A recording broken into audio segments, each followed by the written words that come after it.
The next session is talking about how to organise your speech contest, and to take us through this is Matthew Welch again. Matthew, in his day job, leads a team of software developers, and he's found that this has been a great way for him to put his Toastmaster skills into practice. He's not sure if his team enjoys being practiced on, or if they're just finding it very annoying. Anyway, please welcome Matthew Welch. Thank you, Nick. So what we're going to do is we're going to spend 25 minutes. We're going to cut 5 minutes off to try and get us back on time. Talking about organising Toastmasters contests. Now, what typically happens is in a training like this is we'll have a group brainstorming session where we try and think of all the things that we need to organise contests. And what we end up doing is we end up reproducing what are the chief judge checklist and the contest chair checklist, which are in the back of the contest rulebook. So is anyone unfamiliar? Well, I'll just share my screen quickly and I'll show you that there is a list of all the things you need to think about in... Can you see my screen? Yep. Thank you. So on page 23, we have a chief judge's checklist. And so it's all the things you have to think about in the preparation for, during your briefing, during the contest. And there's a checklist for the contestants. And there's also a checklist for the contest chair. I'm just scrolling back up again. There's a checklist for the contest chair. So if you've got one of these roles, or if you're trying to organise one of these contests, this is a pretty exhaustive list of all the things that you might want to know. Now, initially, I was thinking that we could go through and recreate this list as a group, but I thought I had a more fun idea, which was suggested by Sue yesterday. And her idea was that we ask people to share their Toastmasters contest horror stories. Because, well, let's be honest, right? Everyone loves a train wreck.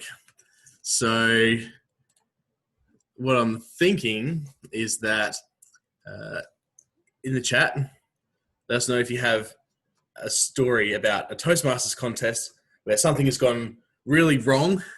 And if you can tell us, you can have 2 minutes to tell us a story. And so you want to tell us what went wrong and what the solution was. Now, this meeting's being recorded. And so what we don't want to do is mention people's names or make personal attacks on people. So you wouldn't say, oh, this area director was so disorganized.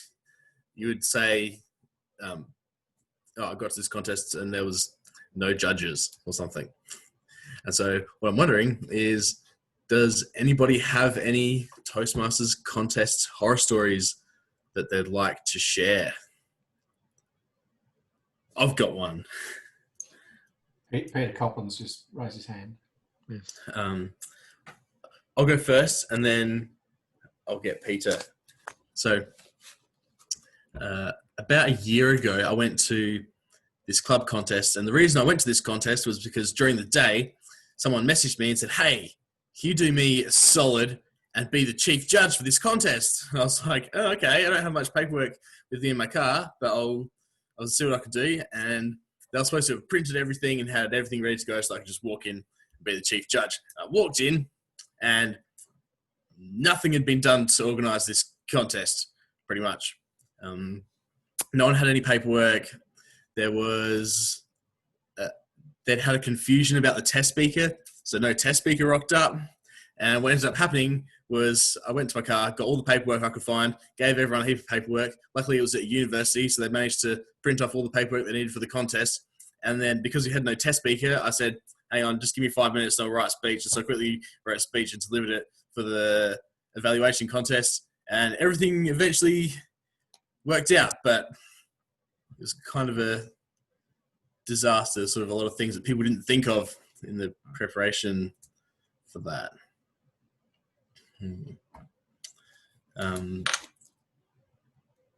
Peter, do you have a story you'd like to tell?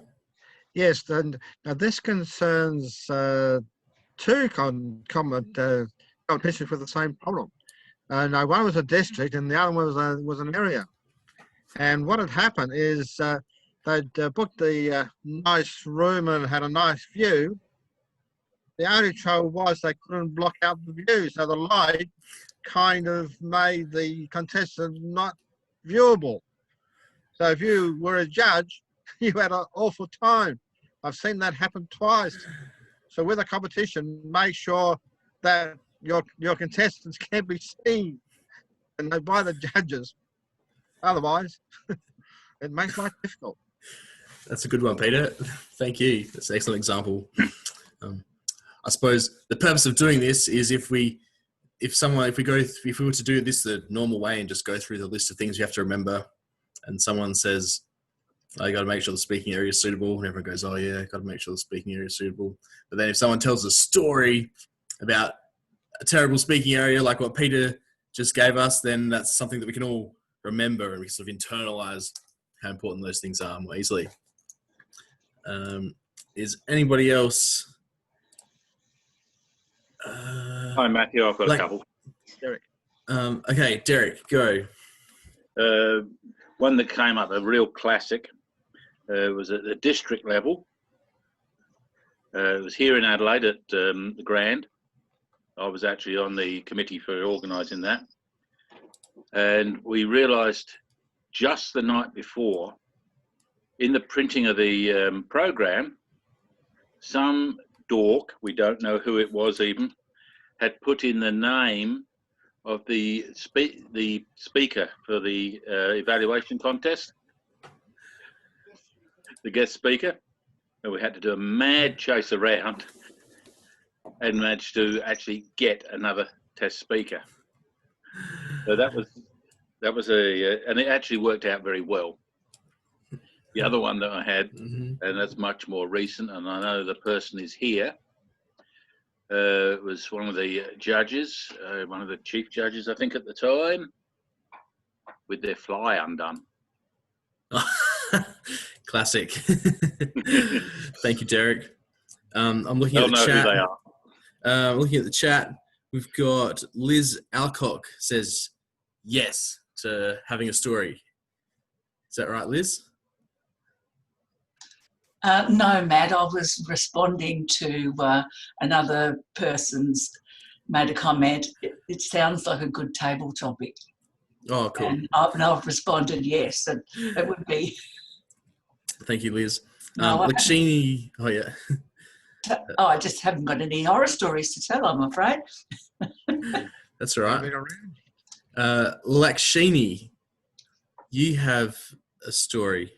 Yes, actually, last year with the area, division and district being on Zoom, there were lots of interesting things.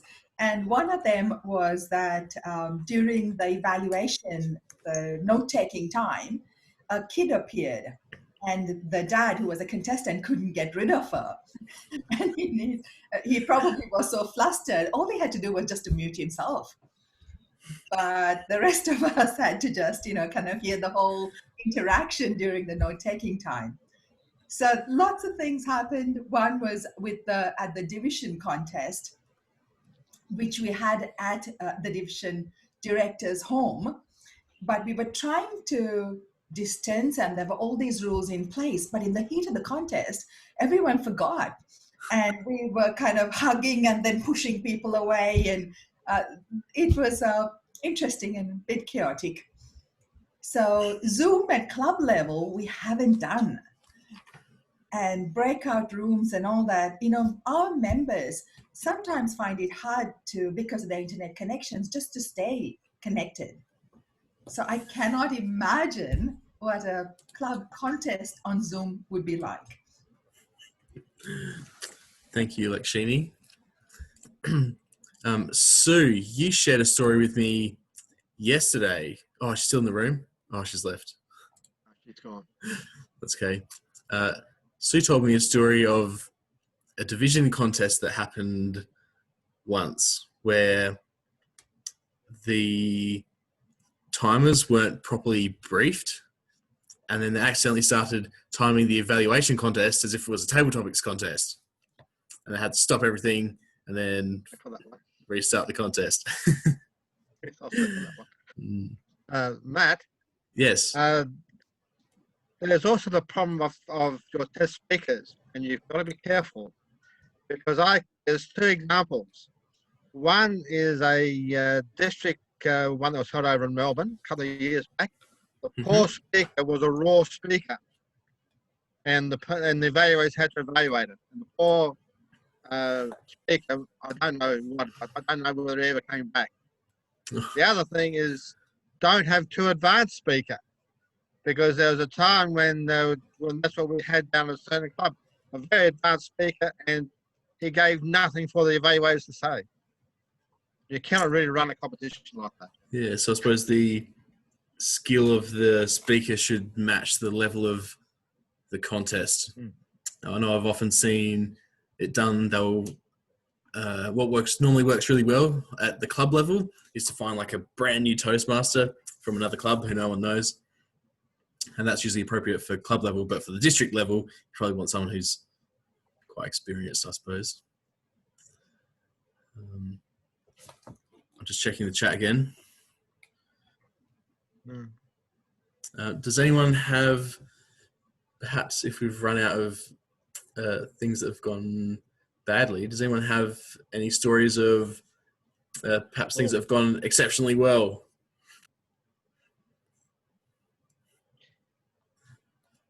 Yes, Matt again.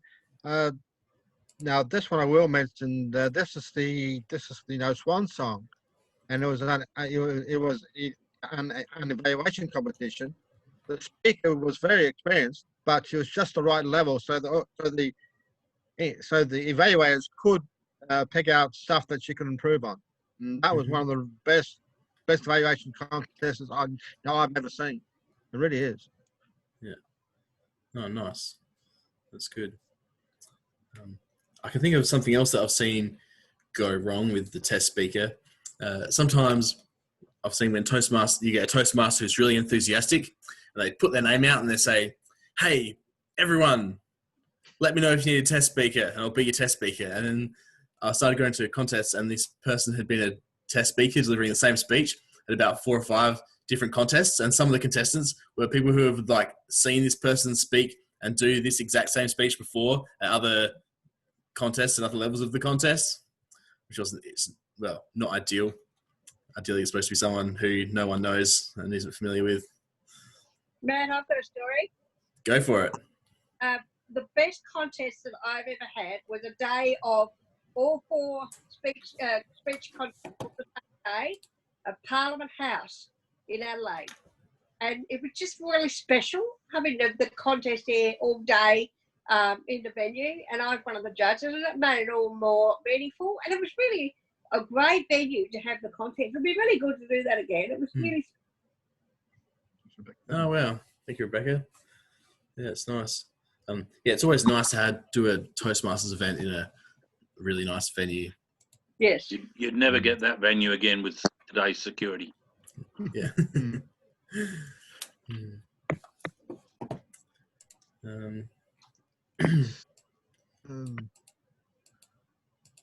So someone's asked a question in the chat, and they said, I thought the test speaker was introduced by name, so what's the issue of the test speaker's name being on the agenda? Would someone else like to answer that question? The actual test speaker is not meant to be known. That's what Derek was saying. Yeah. So not meant to be known beforehand, so that the evaluators do not have prior knowledge, or could go and find out what the weak or strong points are of that speaker beforehand. So that all the contestants go in basically blank, with a blank sheet, and the test speaker is only known to them as they walk onto stage. Yeah, because there was a bit of a discussion that I had at one of our club contests about that, and they believed that it was all right to disclose the test speaker on the agenda and prior to the contest beginning. And I said, no, I didn't think that was the case, but they went ahead and did that anyway. So I was a bit concerned, but there was nothing I could do. So Yeah. Yeah. And I suppose in the extreme case, imagine if an agenda comes out 2 or 3 weeks before the actual contest. You could go and, as a contestant, you go and track down that person, visit their club, see what sort of speaker they are, and write half your evaluation in advance. Beforehand, know what you're looking for.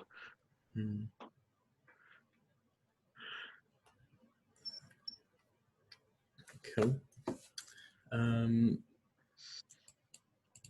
We've got another 3 minutes before it's time for our next segment. Okay. Yeah, it's Leanne here. I just Leanne? like to share something. I was competing at district level with a speech contest evaluating the speech, and I deliberately parked, when I arrived, I parked somewhere right away from other cars. I had a new car, I didn't want it to be hit. But someone came up and parked beside me, just swung open their door and bashed right into my car, and then just offered me $50 for the repairs, which ended up costing $2,000. But when I walked into the contest, that person was the speaker, that they were giving their speech, and I was giving the evaluation. So I really had to work really hard to put that incident quite in a different compartment, so that wasn't going to influence what I said about their performance. So it was a bit of a challenge, but I think I managed that fairly well. Wow. That doesn't happen very often. Lekshini, I see you raising your hand. About a couple of years ago, I was sitting next to a contestant who gave his speech and came back and said, "How did I go?" And I said, "You did really well," but he didn't know I was a judge. And but then I continued, because I was taking notes anyway with other things, and I continued to do. And it was really, really close between who I thought was third and fourth, and he was one of them. And after a lot of thought, I marked him as fourth. But then I realized that his wife was actually a counter. So Yeah, interesting. that I didn't vote in my top 3. But what do you do? We've got a problem with one member who does that. It wasn't his fault. It was no one's fault. It just so happened. I was like, yeah, whatever. I did the best best judgment I could make at the time. Yeah, I suppose, the tally counters, that information is supposed to be confidential, but, you never know what's confidential and what's not between partners, right? Yep. Matt? Interesting thought. Yes. My boss here has got something to say. All right, go for it. That you have to make sure that when people are doing briefings, and even the contest chair has to remind people attending that you just can't get up and go to the toilet in the middle of somebody's speech. We have a member who unfortunately tried to do this, and he wanted to return during the next speech, and we had to hold him at the door because it is very distracting to the person who's giving that speech. Therefore, everybody should be sitting and in place, not moving around the room, not chatting to the person next to them. They have to respect the speaker. Yeah, that's a good point. Yep, thank you, Helen. Just needs to be shown. Matt, I've got a question if possible. Go for it. Okay, so in regard to Organise, it's not a horror story, but the guideline in regards to what is the preference with trophies at club level? I mean, at area and division and district, it's all taken care of pretty much for us. Is there a guideline?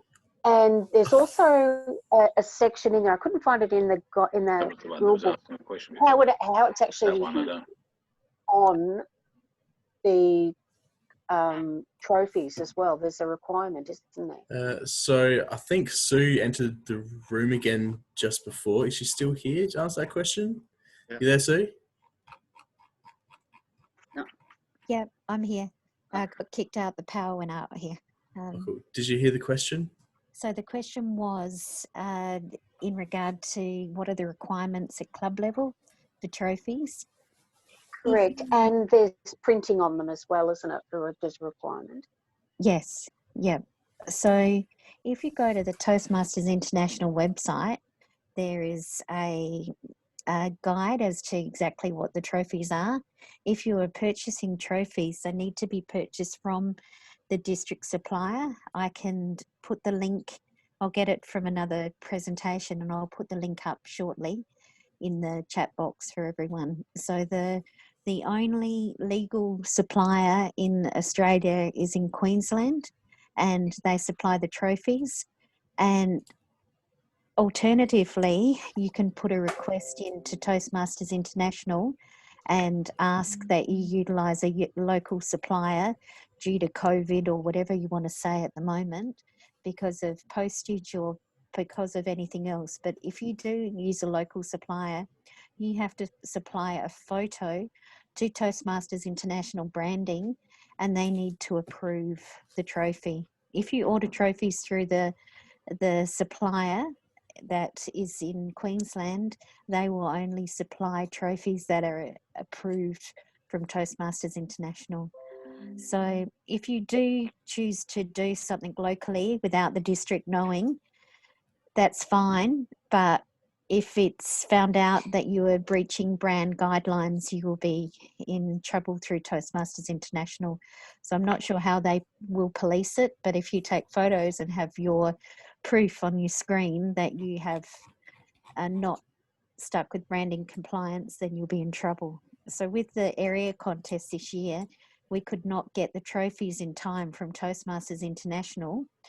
So we had to get them locally. Locally, they would only allow them if they were like for like. So they were the star trophies. They were identical to what was found in America, and therefore we were allowed to use them, and we had special approval.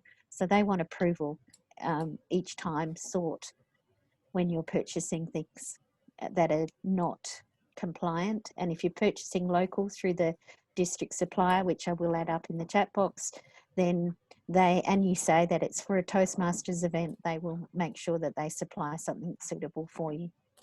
And I think, Sue, that's where it's probably best at the club level. We keep it very simple and do it as certificate, perhaps, because some clubs are very very affluent. Some clubs are cash strapped, and then if you go to the area or division, you get if you've had a wealthy club, they've had a really good trophy, and then the next level, it's a bit lackluster. If that's the case. Yeah. So that's why the district supplied all the area trophies this year, and same with the division and district, so that we were all compliant and we did the best we could to. Oh, they were wonderfully done with the guidelines. Right. Thanks, guys. Good discussion. I'm going to cut it off there because my time's up and our next speaker is in the room. If we want to keep discussing this after the meeting, I'll leave the meeting room open for a while for us to discuss a bit more if we need to. But, thanks for your contribution, Sue. I understand if you have to leave again soon. I'll hand back to our Toastmaster, Nick. Thank you very much, Matthew, and good to hear lots of war stories. I'm sure we'll hear more, but hopefully not too many more, because everyone will be conducting fantastic speech contests, so we won't have that in the future.